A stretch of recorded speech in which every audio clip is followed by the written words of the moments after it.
Terima kasih sudah mengklik video ini. Jangan lupa dukung terus channel Termometer Islam dengan cara subscribe dan aktifkan lonceng notifikasi, agar tidak ketinggalan video terbaru dari kami. Selamat menonton, semoga bermanfaat. Alhamdulillah, kita panjatkan puja dan puji syukur kita kehadirat Allah Subhanahu wa taala. Pada malam ini kita bisa melanjutkan kajian. Sebagaimana tema yang tadi disampaikan, kita akan bicara mengenai kristenisasi bergaya muslim. Dan tentu saja ini kan tema yang mengejutkan, karena ini bisa terjadi di berbagai macam tempat dan sudah dilakukan di berbagai macam lokasi, terutama di kalangan mayoritas muslim, tentu saja. Dan ini sebetulnya tema yang cukup berat untuk kita bahas, karena berbagai macam informasi dan dokumen yang harus kita buka, terutama dalam persoalan inkulturisasi. Karena inkulturisasi sebagaimana yang dijelaskan oleh Pak Dendi sebagai pengantar tadi, itu sebetulnya bukan dalam makna kulturisasi secara profan, tapi ini ada kaitan dengan agama. Itulah sebabnya para misionaris juga, atau para evangelis, ketika berada di tengah-tengah umat Islam yang mayoritas, biasanya menggunakan ada semacam 6 cara inkulturisasi sebagaimana penjelasan Pak Dendi tadi. Kalau kita sebut dengan istilah sederhana itu ada C1, C2, C3, C4, C5, dan C6. Kalau C1 itu maksudnya pola yang paling sederhana.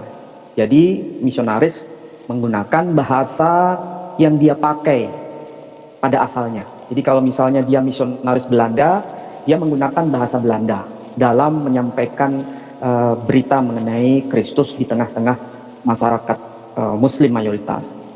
Kalau misalnya dia berasal dari Jerman, dia menggunakan bahasa Jerman dan membangun gereja, membuat komunitas dalam jemaat yang berbahasa Jerman. Dan biasanya kebanyakan itu adalah orang-orang asing. Itu C1, kita bisa lihat bentuknya sangat sederhana, dan itu memang kita bisa lebih mudah untuk mengidentifikasi. Nah, langkah selanjutnya ada yang disebut sebagai C2. Kalau C2, sebagaimana yang diutarakan tadi oleh Pak Dendi, itu sudah tidak menggunakan bahasa asing lagi. Bukan bahasa Belanda, khotbah bukan pakai bahasa Belanda, khotbah bukan pakai bahasa Inggris, khotbah bukan pakai bahasa Jerman, tapi mereka khotbah menggunakan bahasa lokal. Nah, dari sini muncul yang namanya terjemahan Alkitab dalam bahasa yang dipakai oleh komunitas muslim. Misalnya kalau di kalangan masyarakat Jawa, mereka menggunakan khutbah dalam bahasa Jawa dan Alkitab diterjemahkan dalam bahasa Jawa. Ini sudah masuk kategori C2. Dan itu sebagai muslim kita bisa tahu mana bedanya muslim Jawa dan mana yang disebut sebagai Kristen Jawa. Meskipun sama-sama pakai bahasa Jawa. Tapi karena kitab sucinya berbeda, kita bisa mengidentifikasi bahwa itu menunjuk pada dua agama yang berbeda. Kemudian kalau yang lebih tinggi lagi, level 3, yakni C3 yang disebut dengan istilah itu sudah masuk unsur-unsur budaya lokal diadopsi. Jadi kalau Alkitabnya pakai bahasa terjemah bahasa Madura atau bahasa Jawa, khotbah dalam bahasa Madura atau khotbah dalam bahasa Jawa, tapi juga dibarengi dengan penggunaan pengadopsian budaya lokal, baik itu budaya Jawa ataupun budaya Madura. Itu salah satu contoh. Kemudian masuk lebih detail lagi, C4 sudah mengadopsi tradisi Islam di kultur tersebut. Di kultur Islam Jawa diadopsi, kultur Islam Madura diadopsi, kultur Islam Makassar diadopsi. Tapi masih dirinya sebagai orang Kristiani dan menerjemahkan kitab suci dalam bahasa Makassar, dalam bahasa Bugis, bahasa Madura, dalam bahasa Melayu. Tetapi masih menyebut dirinya sebagai seorang Kristiani. Nah, nanti pada C5 ini sudah masuk yang lebih susah lagi untuk membedakan ini Muslim atau bukan. Termasuk juga yang C6. Nah, yang C6 ini lebih susah karena mereka menggunakan bahasa lokal, juga menggunakan budaya lokal, dan sekaligus menggunakan tradisi lokal yang misalnya Islami. dan itu betul-betul dilakukan secara optimal dengan kata lain 100% persis seperti umat Islam, dan mereka mengaku sebagai Muslim, bukan mengaku sebagai Kristen, tapi mengaku sebagai Muslim. Tapi yang diajarkan itu adalah pesan-pesan Kristiani, bukan pesan-pesan Islam. Nah, bagaimana contohnya? Nah, nanti akan ditayangkan di video sebelum saya akan mencoba membahasnya. Silakan Pak Dondi, kalau yang tadi mau ditayangkan ya? Iya, siap Pak. Sebentar Pak ya. Ya, silakan.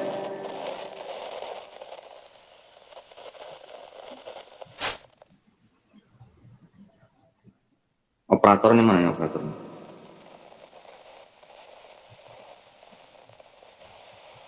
Sebentar Pak, ini tadi. Jadi ada 6 ya, Pak Dendi? Iya betul Pak. Ada 6. Kalau yang C6 itu bahkan sudah bisa berstatus haji Pak. Ya, kalau itu sudah susah membedakannya kita.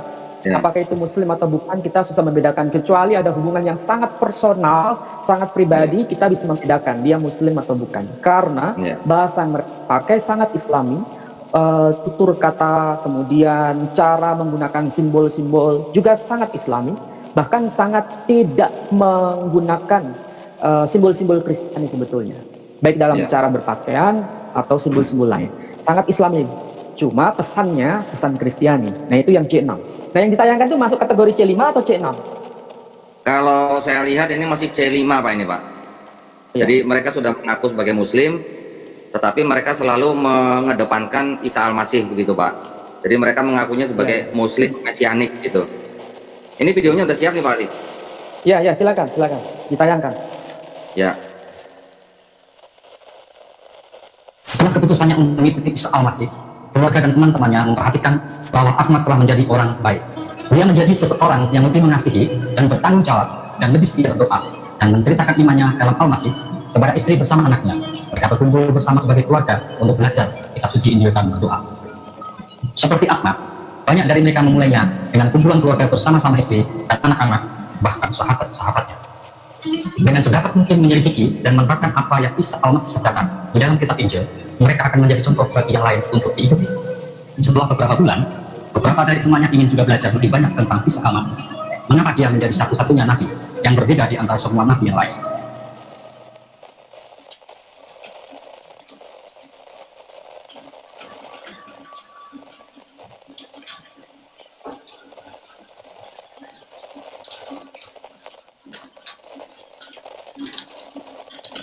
Sebabnya, mereka sangat ingin belajar semua kitab suci. Sekarang mereka bertemu sedikitnya sekali seminggu, tapi di luar jadwal mereka juga sering berjumpa. Bahkan di lingkungan rumahnya, istri Pak Ahmad membuat kumpulan khusus ibu-ibu. Melalui kumpulan ini, kebiasaan mereka lebih berarti.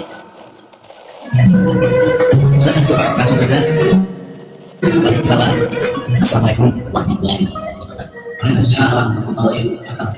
Sekarang, mari kita mengerti kelahiran Isa Al-Masih yang banyak. Bahwa dia bersabda, di mana 2-3 orang berkumpul di dalam namanya, seluruhnya hadir di dalam kelahiran.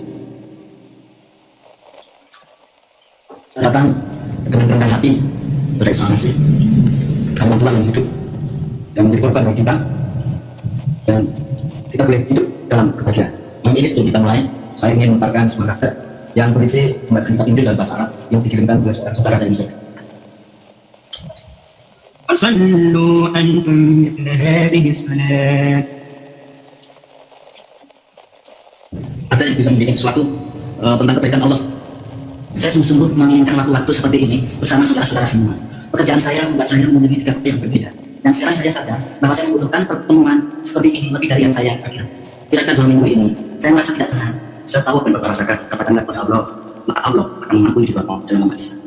Ya Allah, ya Tuhan kami, berikanlah kami Roh Kudus-Mu, karena kami mintanya di dalam rahmat-Mu, Isa Al-Masih, junjungan kami yang ilahi. Amin. Ya Rabbal Alamin.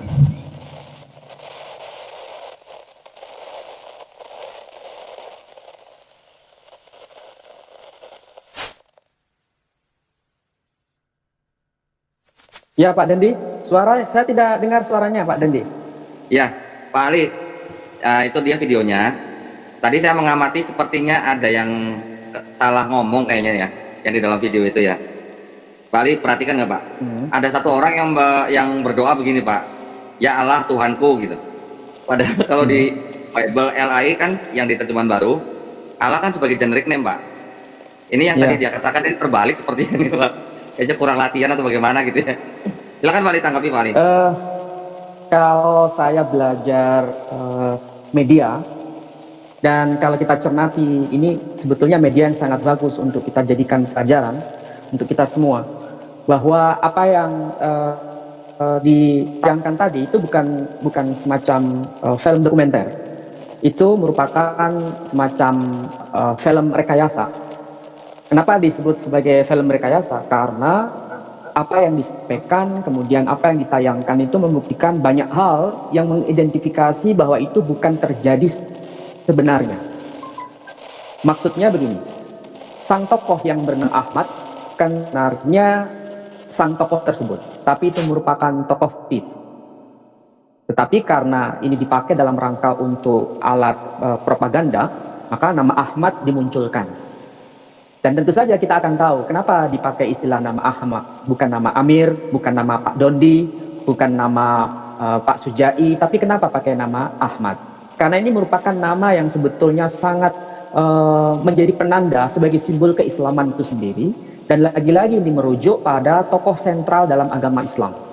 Jadi kalau nama sang tokoh itu diadopsi sebagai sarana untuk evangelisasi, saya kira ini bukan sekedar nama tokoh sembarangan, tapi ini nama tokoh yang menghadirkan Islam di muka bumi ini. Nama lain dari Muhammad adalah Ahmad. Itu catatan yang pertama yang bisa saya lihat dari video itu.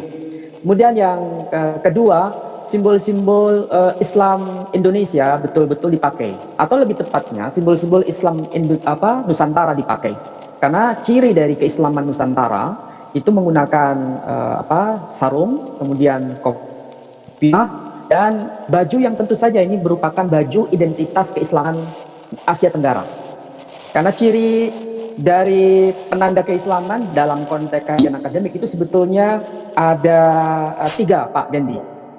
Pertama, ada yang disebut sebagai Islam dalam makna global, itu mengacu pada 3 peradaban besar, yakni Parsi, kemudian Turki, dan yang 3 Urdu.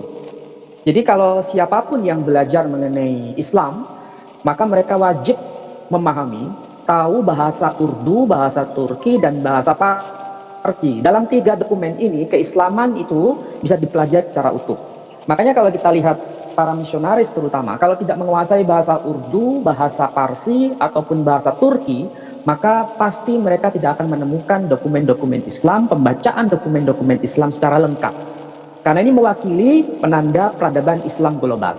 Tapi ada juga penanda Islam partikular yang disebut adalah Islam Asia Tenggara ini. Nah, Islam Asia Tenggara diwakili dengan bahasa lingua franca, yakni bahasa Melayu. Makanya kalau kita sebut keislaman Asia Tenggara, itu Islam bercorak Melayu. Dan ini sudah menjadi tradisi kajian akademik, mereka yang mengenal kajian filologi sebetulnya. Jadi kalau ingin Asia Tenggara, mereka harus menguasai bahasa Melayu itu sendiri. Juga tradisi Melayu dan simbol-simbol kemelayuan. Salah satunya simbol kemelayuan adalah ditandai dengan sarung. Makanya di Jawa ada sarung, di Malaysia juga ada sarung, kemudian di Thailand, di daerah Patani juga ada sarung, kemudian di mana lagi misalnya Vietnam, tanda keislaman ditandai dengan sarung juga. Dan ini saya kira merata di wilayah Asia Tenggara. Ini kajian kebudayaan sebetulnya. Dan jangan lupa, para misionaris itu akrab dengan kajian kebudayaan. Makanya tadi dalam film film rekayasa itu digunakan simbol nama Islami Ahmad, kemudian pakai sarung, pakai kopiah, dan gerak-gerak yang dilakukan itu gerakan keislaman Asia Tenggara. Misalnya mencium tangan seseorang yang diakrabi itu dengan cara seperti corak orang Asia Tenggara. Kita tidak menemukan pola seperti itu di wilayah Timur Tengah. Tapi kalau kita temukan simbol-simbol tadi itu di wilayah Asia Tenggara. Dan yang terakhir kita bisa lihat dari video itu penggunaan Alkitab bahasa Arab yang katanya dapat dari saudara dari Mesir. Dan saya kira ini menarik, kenapa kok ada dikaitkan dengan Alkitab bahasa Arab? Bukankah Asia Tenggara ini bukan penutur bahasa Arab sebagai bahasa lingua francanya? Tapi kenapa menggunakan bahasa Arab dalam mendaraskan Alkitab? Nah, ini menarik untuk dikaji. Sesuatu yang lebih menarik lagi menurut saya, ketika di situ ada beberapa kutipan kutipan ayat Quran, meskipun dalam bentuk terjemahan tadi ya. Misalnya dalam surah Az-Zukhruf, ayat 61 disebutkan tadi. Kemudian surah ketiga yang 45 juga disebutkan. Tapi saya lebih konsentrasi ada kutipan hadis tadi. Kutipan hadis yang pertama yang dikutip tadi itu dari Anas bin Malik untuk membenarkan keistimewaan Nabi yang bukan sembarang Nabi, yakni Isa. Dia menggunakan istilah Isa, bukan menggunakan istilah Yesus, tapi menggunakan istilah Isa. Dan istilah ini sebetulnya merupakan nama yang akrab dalam konteks budaya Islam Asia Tenggara. Dan kita bisa lihat itu misalnya seorang misionaris namanya Clint Kirk, kemudian John Ball, kemudian siapa lagi misalnya Matias, dan lain sebagainya. Rata-rata mereka itu para filolog sebetulnya Pak Dani. Jadi filolog sebetulnya para ahli yang pakar di bidang bahasa di Asia Tenggara. Mereka datang bersama-sama pada masa kolonialisasi, sekaligus sebagai nasihat dari kolonial itu sendiri. Dan mereka sangat akrab dengan itu. Van der Tulk misalnya, dia orang asing sebetulnya, tapi karena dia punya darah orang Jawa dan dia tinggal di Surabaya sebetulnya, makamnya ada di Surabaya sampai hari ini.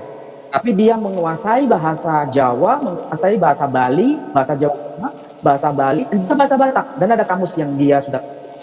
Kemudian Van der Tulk tadi ya, yang saya berikan contoh, ada lagi John Ball, itu sangat pakar bahasa Melayu. Kalau Clint Kirk itu sangat pakar dalam bahasa Melayu juga. Jadi sekali lagi, kita belajar filologi penting sebetulnya. Karena kita bisa mengungkap semua data yang terkait dengan evangelisasi. Nah, dalam konteks ini, saya hanya mencermati kutipan-kutipan hadis meskipun terjemahan. Salah satunya misalnya, Isa itu adalah firman Allah dan rohnya.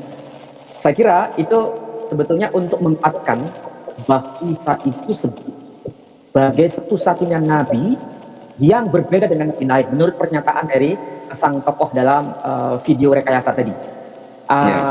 Kalau saya cermati, sebetulnya hadis itu ada memang. Dan bahasa Arabnya memang tertulis Isa fa innahu ruhullah wa kalimatuh. Itu ada itu hadisnya. Dan tadi disebutkan dari hadis Anas bin Malik. Kalau kita cermati secara perlahan tadi ya dari tayangan video sekilas, kita akan menemukan bahwa hadis yang dikutip tadi itu berasal dari hadis Anas bin Malik. Kalau bahasa Arabnya teksnya itu Isa fa innahu ruhullah wa kalimatuh. Isa itu sesungguhnya ruhullah dan kalimatnya. Apa itu maksudnya? Isa itu adalah roh Allah dan firman-Nya. Nah, masalahnya ini harus kita bahas kayaknya Pak Dondi. Kalau nggak dibahas nanti ini akan disalah tafsirkan dan disalahgunakan. Nah, apakah hadis itu sahih ataukah dhaif? Kalau ditanya begitu, hadis itu sahih. Kalau sahih berarti hadis itu benar. Dan semua para ahli hadis menyebutkan bahwa hadis itu memang betul-betul bisa diterima dari sisi matan dan dari sisi sanad. Kalau dari sisi matan dan sisi sanad, sebetulnya ini memang agak pelik, tapi mau tidak mau saya harus jelaskan. Kenapa saya harus bicara seperti ini?